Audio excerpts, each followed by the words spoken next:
जय शनिदेव करीम भाई। जय शनिदेव।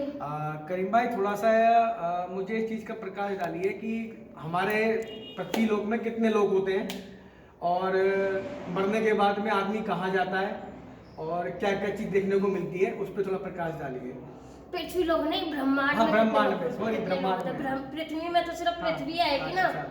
जैसे एक हो गया पाताल लोक है ना, हाँ। एक पृथ्वी लोक हो गया, हाँ। एक ऊपर देवलोक हो गया, हाँ। और सबसे उच्च जो होता है वो हमारा पितृलोक होता अच्छा, है। सबसे ऊपर हमारा पितृलोक होता है। हाँ, सबसे उच्च हमारे पितृ होते हैं, तो उनका लोक जो है ना देवताओं के लोक से भी उच्च होता है। इसीलिए तो कहते हैं कि कभी भी किसी के घर के पितृ नाराज नहीं होने चाहिए, क्योंकि अगर पितृ नाराज है ना तो हमारे देवता भी कुछ नहीं कर सकते। मतलब अगर किसी के घर के पितृ मलिन है या नाराज है उनसे, तो उनके घर में देवताओं का पूजन नहीं होगा फिर? नहीं, देवताओं को तभी तो बंधित कर लेते हैं, क्योंकि अगर किसी के घर के पितृ बस सही नहीं है तो देवता इसीलिए तो तांत्रिक लोग बंधित कर लेते हैं, क्योंकि उसके घर के पितृ ठीक नहीं है।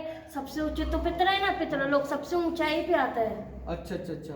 देवलोक से तो बहुत ऊंचाई पे। तो इनको क्या, जैसे जिनकी दृष्टि खुली हुई है या हाँ। जिनका जाप अच्छा है, इनकी पूजा हाँ। अच्छी है, तो वो क्या इन लोग में घूम सकते हैं वो? नहीं, देख, इन लोग में ना साधारण व्यक्ति नहीं घूम सकता है। इस लोग में सिर्फ वही व्यक्ति घूम सकता है जिसने कि बहुत ज्यादा जप तप किया है और जिसका आत्म तत्व कहीं पे भी जा सकता है, किसी भी लोक में जा सकता है, देवलोक में जा सकता है, पितृलोक में जा सकता है। तो सिर्फ वही व्यक्ति कि जिसने बहुत ज्यादा, जैसे मन्नू भैया, ठीक है, उनका तत्व किसी भी लोक में चला जाता है। तो ऐसे हर व्यक्ति का तत्व ना, जैसे कि कोई साधारण मतलब साल 2 साल से पूजा कर रखा है, वो उसको कभी भी पितृलोक नहीं दिखाई देगा। अच्छा। मैं भी जब किसी के घर में जाता हूँ तो मुझे पितरों की आज्ञा लेनी पड़ती है उसके घर में जाने के लिए।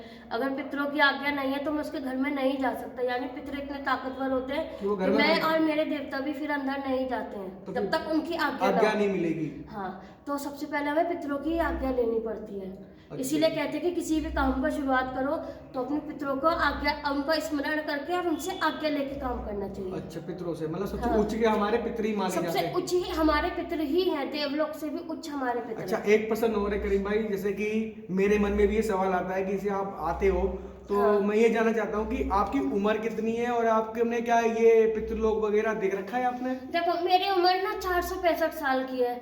जब भैया के यहाँ सेवा दे रहा था तो 450 साल का था। अब मतलब थोड़े से साल ज्यादा हो गए। जब उसके शरीर में आया था ना तो 450 साल का था। अब 15 साल हो गए तो 465 साल का हो गया। 465 साल आपको हो गए? हाँ, तो मतलब पहले तो मैं मलिन था ना, पहले तो मैं अच्छा नहीं था, साफ नहीं था, तो कुछ भी नहीं देखा था। लेकिन जब हमें सेवा देने लगा, फिर भैया ने मेरे को मंत्रों द्वारा अलग अलग जगह पे भेजना चालू किया। शंकर भगवान के लोक में, गणेश भगवान के लोक में, विष्णु भगवान के लोक में और बृहस्पति देव के लोक में। मतलब मेरे को भैया ने बहुत सारे लोकों में भेजा। तभी मैं एक बार पितृलोक में गया था, तभी मैंने देखा था। तो पितृलोक का मतलब क्या ऊर्जा वगैरह है क्या, जैसे हम जैसे लोग ही रहते हैं वहाँ पे? नहीं, ऐसे हमारे जैसे लोग नहीं होते हैं पितृलोक में। पितृलोक में ऊर्जा के गोले होते हैं, ठीक है। जैसे कि एक बहुत बड़ा ऊर्जा का गोला है, उसमें बहुत सारे छोटे छोटे ऊर्जा के गोले हैं। अच्छा। उसमें से वो निकलते रहते हैं, उसी को पितृलोक बोलते हैं। हाँ। पितृलोक बोलते हैं उसी। और जैसे जैसे पितरों की तासीर होती है, जो जितना ताकतवर पितर है उसका प्रकाश उतना ज्यादा है, उतना बड़ा उसका ऊर्जा का गोला है। जो पितर की तासीर कम है उसका गोला उतना ही कम है, उतना ही कम उसका प्रकाश है। वैसे तो अब तो जो मर रहे हैं ज्यादातर लोग तो पितरों में जा ही नहीं रहे हैं, ठीक है, क्योंकि भूत प्रेत बनना है। तो ये जितने ही पितर है बाहर के, लेकिन 30 साल के बाद या 40 साल के बाद हर प्रेत की गति हो जाती है। अच्छा। ज्यादातर प्रेतों की गति हो जाती है 30-35 साल के बाद। और पितृ भी सिर्फ 30 साल के लिए ही रहते हैं। जैसे अगर पितृलोक में कोई है ना तो वो 30 साल के लिए ही आपका पितृ रहेगा, उसके बाद फिर उसकी गति हो जाती है, फिर वो आपके पितरों में शामिल और नहीं गति होता। किन पितरों की नहीं होती है? गति उन पितरों की नहीं होती है जो पूजे जाते हैं। जो जैसे कि हम पूजा कर रहे हैं अपने पितरों की या और कोई पूजा कर नहीं रहा है? नहीं, जैसे कि कोई देवता के रूप में पूछता है, जैसे कोई साधु संत महात्मा के रूप में पूछता है, हाँ हाँ। ठीक है, कोई बहुत ज्यादा अच्छा तपस्वी है, उन्हीं पितरों की गति नहीं होती है। वरना तो ज्यादातर पितरों की गति 30-35-40 साल में हो जाती है। अच्छा, हो जाता है। उन्हें बुलाने के लिए हम बुला भी सकते हैं, उनका आग्रह करके निवेदन करके बुला सकते हैं? नहीं, जिनकी गति हो गई आप उन्हें कैसे बुला सकते हो? अच्छा, गति वालों को हम नहीं बुला सकते? नहीं बुला सकते, उनको तो आप बुला ही नहीं सकते ना।